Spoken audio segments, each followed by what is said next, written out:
এই মুহূর্তে আমরা দেখছি যে রিয়াজুল ইসলাম অনেক বেশ ভোটেই আসলে তিনি এগিয়ে রয়েছেন। আমরা একটু রিয়াজুল ইসলামের সাথে কথা বলবো, আমাদের সঙ্গে তিনি যুক্ত আছেন। একটু আপনাকে কষ্ট দিব, আপনি একটু উঠবেন কিনা। আচ্ছা, একটু একটা বিষয় বলবেন যে আমরা দেখছি যে 30টি কেন্দ্রের ভোট ইতোমধ্যেই কিন্তু গণনা করা হয়ে গেছে। আপনি সেখানে বেশ ভোটেই আসলে এর মধ্যে কিন্তু এগিয়ে রয়েছেন। আমরা যে চিত্রটি দেখছিলাম দুপুর নাগাদ বা বিকেল নাগাদও যে চিত্রটি আমরা দেখছিলাম যে কখনো আপনি এগিয়ে যাচ্ছেন, কখনো আপনার নিকটতম প্রতিদ্বন্দ্বী তিনি এগিয়ে যাচ্ছেন, এই যে একটি উত্তেজনাকর রোমাঞ্চকর একটা বিষয়, সেটাকে আপনি কতটা উপভোগ করছেন এবং আপনার প্রতিক্রিয়াটা যদি বলেন। জি, অসংখ্য ধন্যবাদ।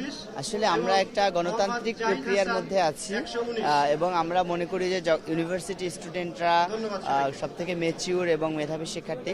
তো গণতান্ত্রিকভাবে তারা যাকে ভালো লাগবে তাকে ভোট দিবে, এটাই স্বাভাবিক।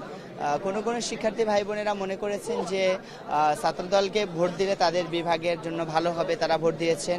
আবার কোনো কোনো বিভাগের শিক্ষার্থী ভাই বোনেরা মনে করেছেন যে ছাত্র শিবিরকে ভোট দিলে তাদের জন্য ভালো হবে, তারা আমাদেরকে ভোট দিয়েছেন।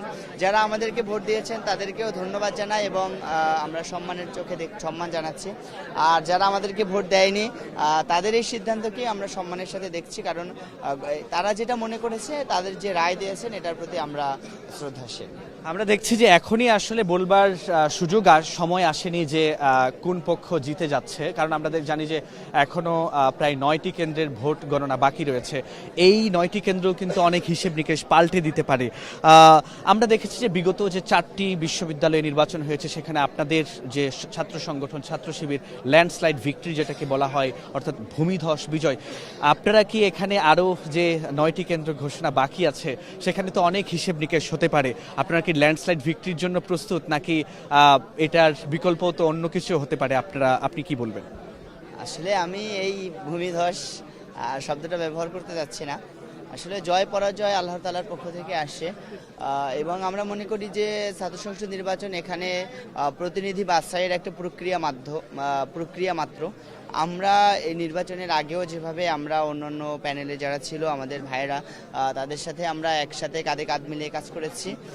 আমরা নির্বাচনের পরেও ইনশাল্লাহ সবাই একসাথে আমরা সংগ্রামের সম্ভাবনায় আমরা একসাথে পথ চলবো, একসাথে কাজ করব, এটাই আমাদের প্রত্যাশা। তবে এই নির্বাচনের মাধ্যমে আমরা চাই না যে কোনো ধরনের বিভাজন তৈরি হোক আমাদের মাঝে। আমরা যেভাবে ছিলাম এভাবেই থাকতে চাই, এভাবেই কাজ করতে চাই। তবে আল্লাহ তাআলা যদি আমাদেরকে প্রতিনিধিত্ব করার সুযোগ দেয়, আমরা বিগত সময় যে কাজগুলো করেছি আমাদের অপরচুনিটি বৃদ্ধি পাবে, এক্ষেত্রে আমরা আরো বেশি পরিমাণ কাজ করতে পারবো, এটাই আমাদের প্রত্যাশা।